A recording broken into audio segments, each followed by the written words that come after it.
पूरे बिहार और बेगूसराय का भी मैं कहूँगा कि पूरा राजकीय नलकूप बंद पड़ा हुआ है। क्या आज इस समस्या के समाधान के प्रति माननीय मुख्यमंत्री जी का कोई वक्तव्य या कोई विचार आया? पार्टी पहले तो अपने आप को नीतीश कुमार जी अपने दल को संभालने के हमारे यहाँ लोकसभा के सदस्य भी हैं और राज्यसभा के सदस्य भी हैं और के अंदर ऐसे लोग चले गए हैं जो लोग को इससे कोई सरोकार नहीं है, गंभीर रूप से समस्याओं को उठाने की क्षमता नहीं है। तो मैं विरोध कर रहा हूँ, ये सवाल नहीं है। साथ में आज नहीं है तो आज गलत जगह हैं।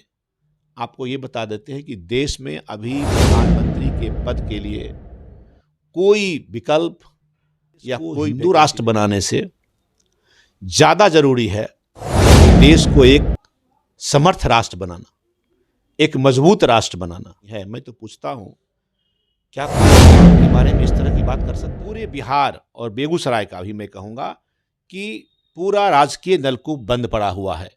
क्या आज इस समस्या के समाधान के प्रति माननीय मुख्यमंत्री जी का कोई वक्तव्य या कोई विचार आया कि जो राजकीय नलकूप बंद पड़े हुए हैं जिसके कारण किसानों को महंगी सिंचाई करनी पड़ रही है, क्या उसके समाधान की दिशा में सरकार ने कोई कदम उठाया?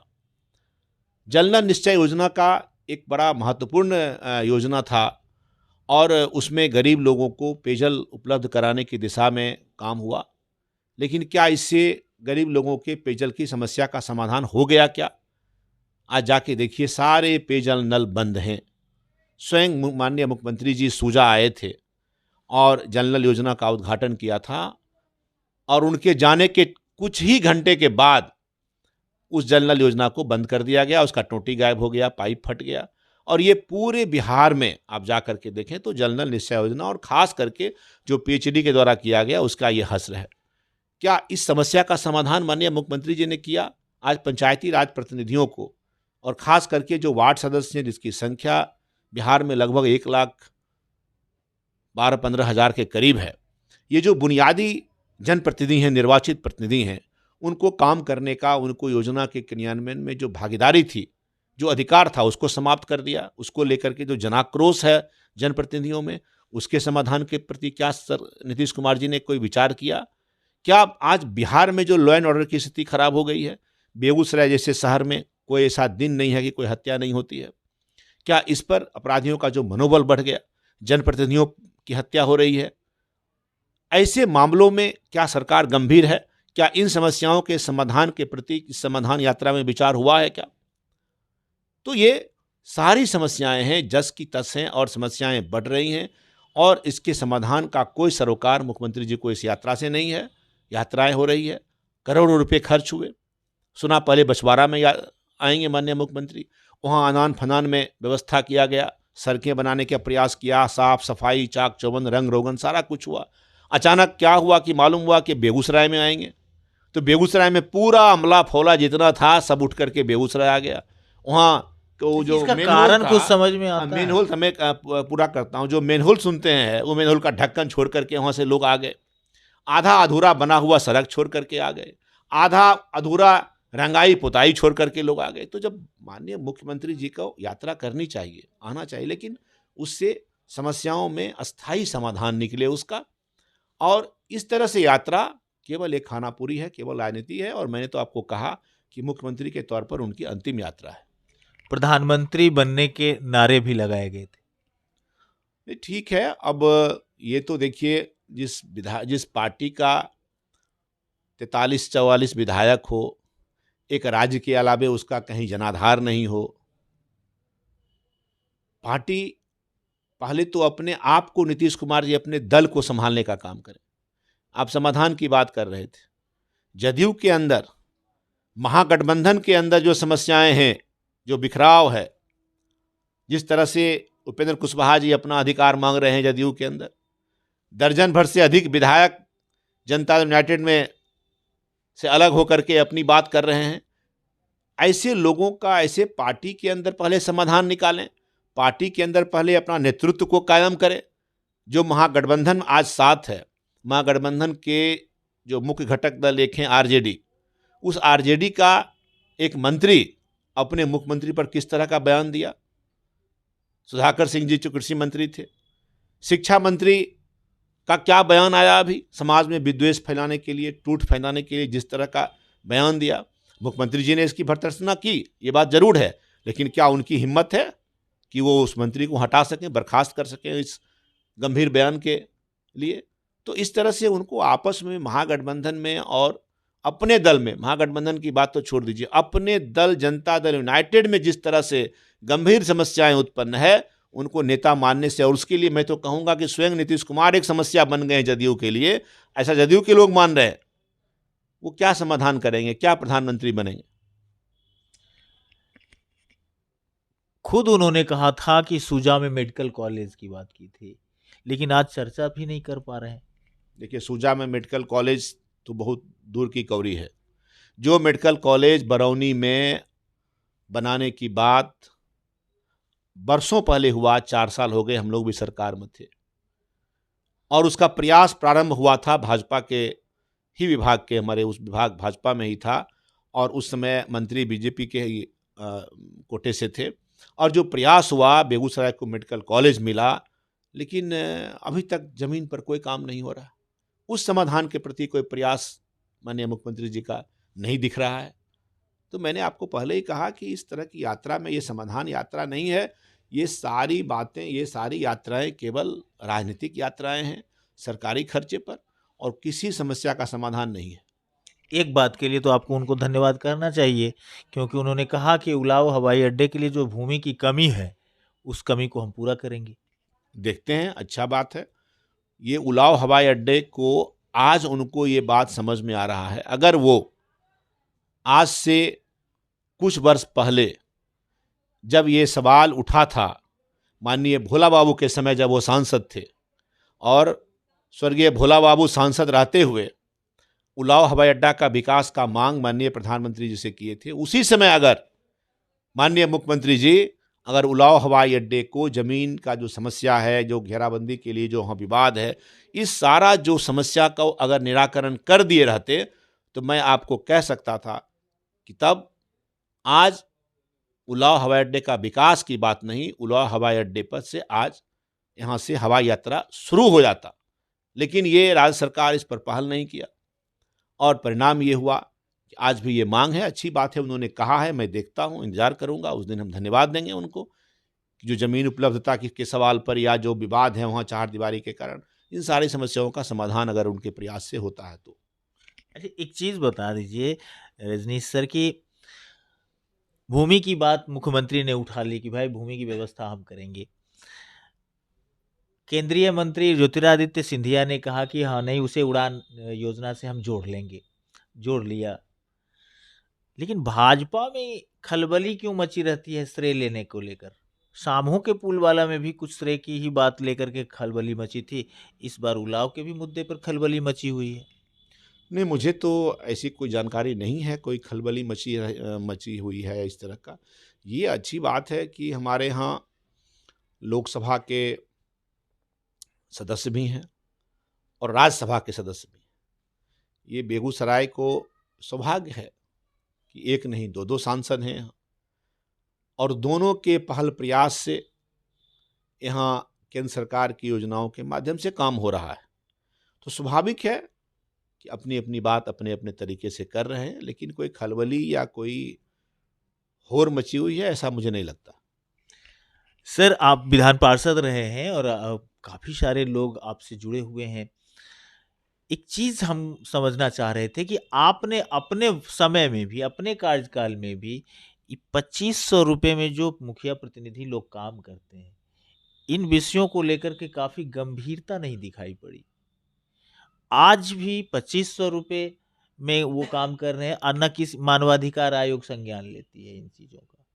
दूसरी चीज़ कि 2500 रुपये लेकर के गुणवत्ता की भी लोग खोज खबर लेने लगते हैं कि भाई 2500 रुपया में काम करो और गुणवत्ता भी दो। सब कुछ कैसे संभव हो पाएगा? नहीं, देखिए, पहली बात तो ये है कि जो 2500 रुपया आप उनके मानदेय को शायद कहना चाह जी रहे हैं, जो बिल्कुल। मानदेय है, तो मुखिया कोई 2500 रुपया पर काम कर रहे हैं ऐसी बात नहीं है पंकज जी। हाँ, ये जरूर है कि सरकार ने जो मानदेय तय किया वो मानदेय बहुत ही कम है।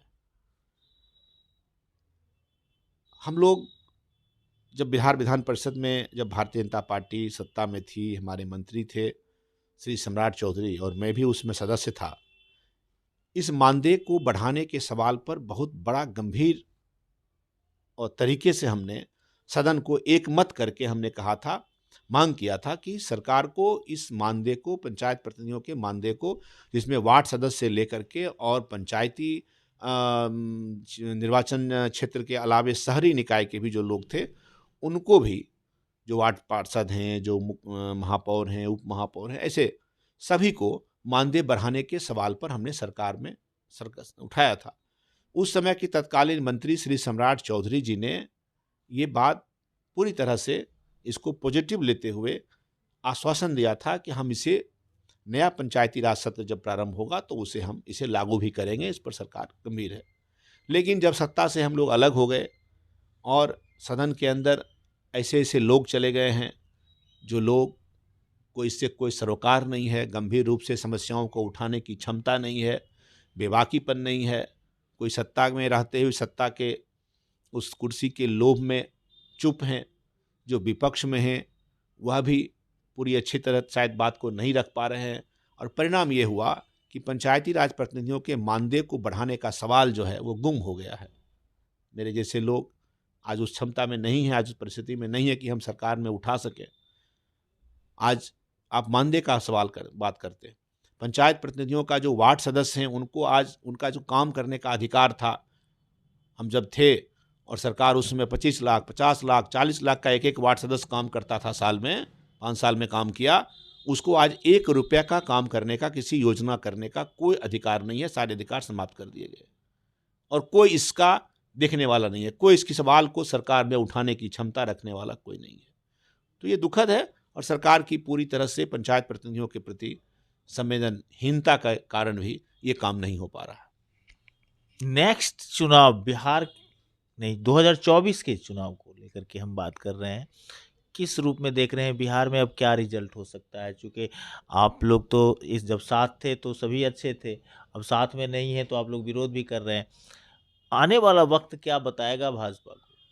देखिए, साथ में थे और आज साथ में नहीं है तो मैं विरोध कर रहा हूँ, ये सवाल नहीं है। साथ में आज नहीं है तो वो आज गलत जगह हैं, इसका विरोध मैं कर रहा हूँ। इसका दुख नहीं है, इसका मैं विरोध कर रहा हूँ।